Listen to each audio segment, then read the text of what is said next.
quite different from what we consider our hell, because this place was imbued with dualism. In fact, we know that some of the gods, like the rain god that lives in the underworld, can be benevolent or malevolent.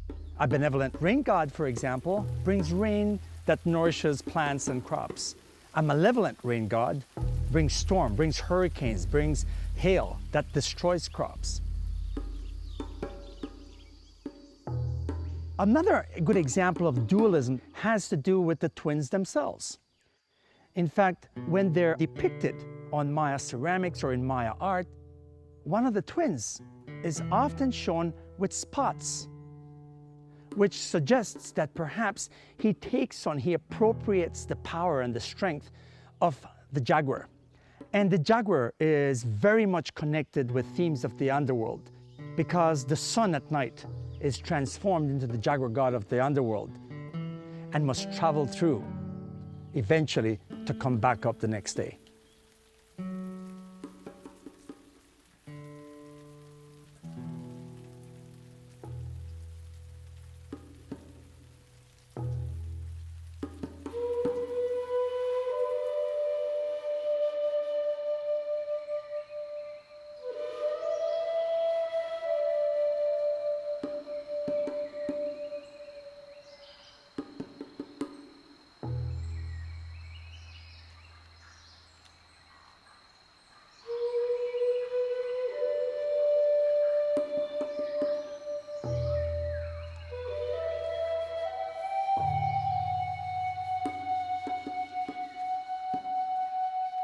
After the defeat of Seven Macaw, the hero twins became great ball players just like their father.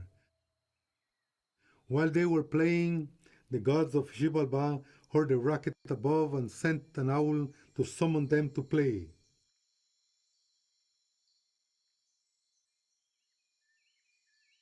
Their first journey down the treacherous road to Xibalba began.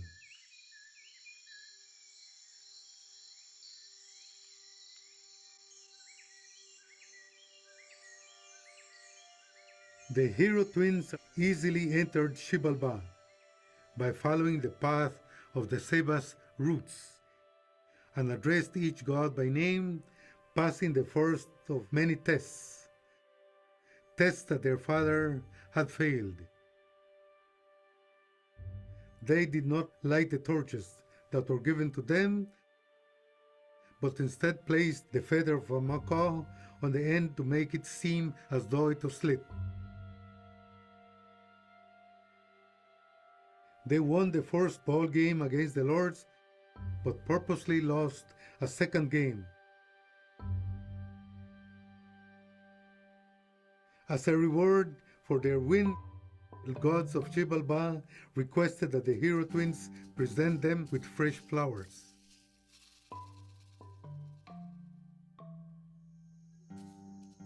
The only flowers and plants around were in the garden of Xibalba, guarded by the nighthawks. But the hero twins sent leaf-cutter ants to collect them behind their backs. They presented the freshly cut flowers to the gods, who were dumbfounded that they had been defeated again.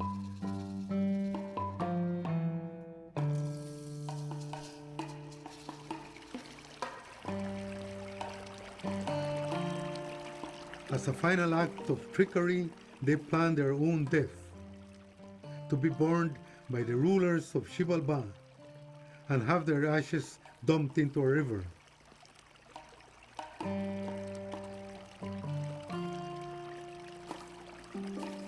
Again they fooled the lords of Xibalba by escaping under the disguise of catfish and then returning to their previous forms. The hero twins had safely returned to the middle world, but the Lord still ruled the underworld, and now the dawn was coming and the creation was nearing.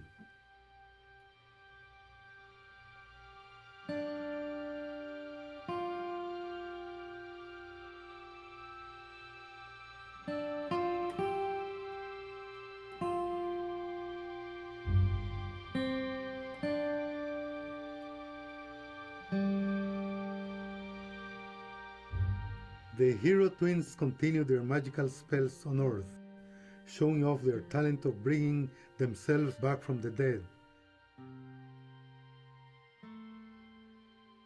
Those of Xibalba heard of these miraculous feats, and not knowing their identities, they summoned the hero twins to entertain all of Xibalba.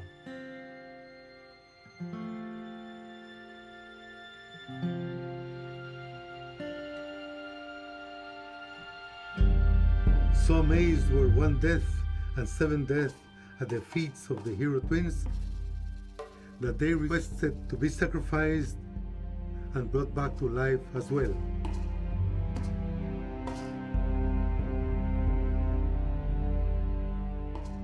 The hero twins performed the sacrifice on one death, but did not bring him back to life.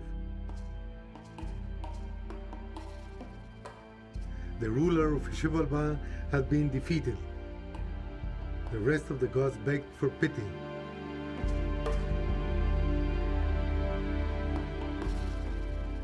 The hero twins had avenged their father's death, and in doing so had lessened the world of jealousy, arrogance, and evil ways.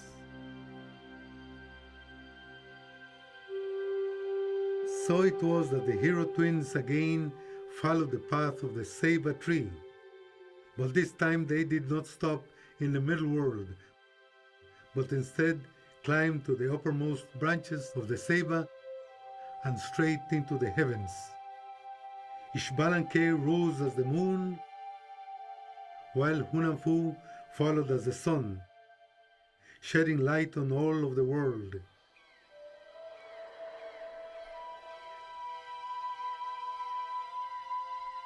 The world is no longer dark. It is ready for the creation of true humans. Humans made out of corn, brought by the coyote, fox, parrot, and crow from the four corners of earth, and mixed with the blood of gods.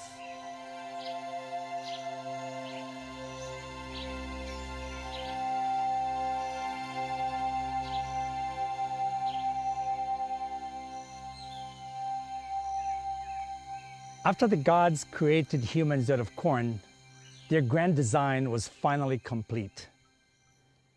Following that, we know that the Maya developed one of the most preeminent civilizations in the New World. This civilization was responsible for achieving great heights, producing calendars, mathematics, astronomy, and some of the most incredible pieces of art and architecture. But eventually, the Maya were victims of their own success, and their system failed, and the civilization declined. All this was also left for nature to take over. Today, many of their sites can be found in some of the different countries in Central America. But a lot of changes have happened in the Maya world. Industry, large increases in population have destroyed many of the forests. And today, Belize is one of the only countries where you still find some of this heritage, not just protected in terms of its architecture and cultural aspects, but also where the natural world in which these sites are located are also preserved. And like Maya culture that remains resilient despite the fact of political upheavals and changes in Central America, so too do these reserves ensure the resiliency of all those creatures that make up our tropical world.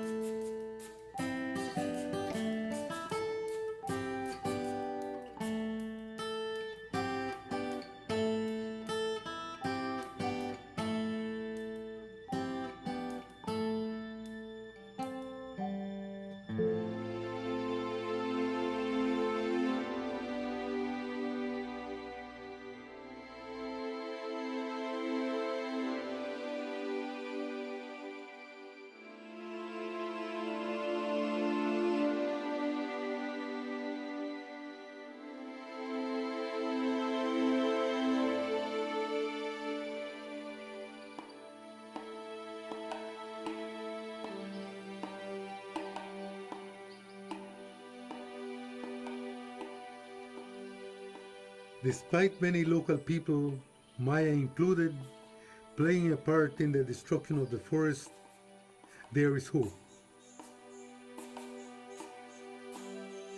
We should look no further than the giant ceiba trees for a wonderful model of conservation. They are to this day given utmost respect by the Maya people and are often the only trees that are allowed to remain standing in clear-cut forests and fields. They are a grand and stately organism, a symbol of power and resiliency.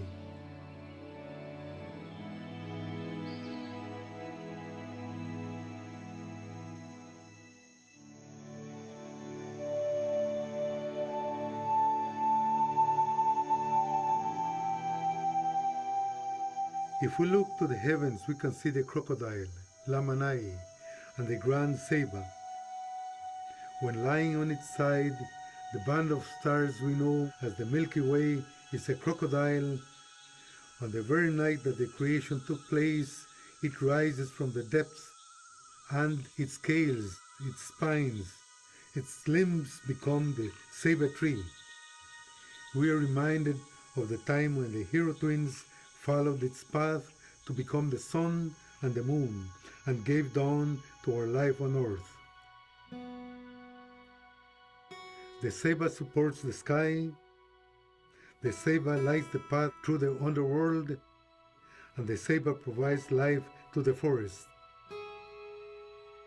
As long as the ceiba tree still straddles all the levels of the universe, as long as it does not topple, so too will the Maya culture, my culture, remain strong.